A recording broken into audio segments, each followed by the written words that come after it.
સૌપ્રથમ તો આજના આ ભવ્ય કાર્યક્રમમાં ઉપસ્થિત શ્રી મેહુલભાઈ ડાભી સાહેબ, ઇન્ચાર્જ કેળવણી નિરીક્ષક અને સૌ આદરણીય મહાનુભાવ, માનનીય ગુરુજનો, વાલીઓ અને મારા વહાલા મિત્રોનો હું હિંગોરા સોફિયા બાનુ ઈસાભાઈ, ધોરણ 9 ની વિદ્યાર્થી, બાલવાટિકા અને ધોરણ 9 માં ભણતા વિદ્યાર્થીઓનું હાર્દિક સ્વાગત કરું છું.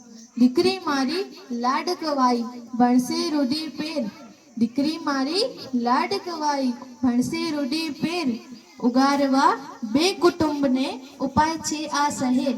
કોઈ પણ દેશની પ્રગતિનો મુખ્ય આધાર છે તેની સારી કેળવણી. ભારતની સંસ્કૃતિમાં કેળવણી રૂપી ચીપમાં પાકતું અણમોલ રત્ન હોય તો તે સ્ત્રી છે.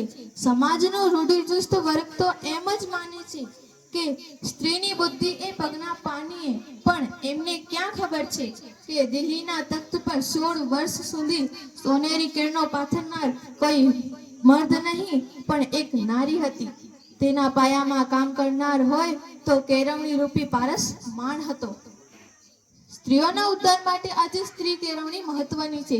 સ્વામી દયાનંદે લખ્યું છે કે એક પુરુષ શિક્ષિત હોય તો માત્ર તે જ ઉપયોગી બને છે, પરંતુ એક સ્ત્રી શિક્ષિત, સમજદાર અને સુયોગ્ય હોય તો સમગ્ર કુટુંબ શુદ્ધ બનાવે છે. જય હિન્દ, જય ભારત.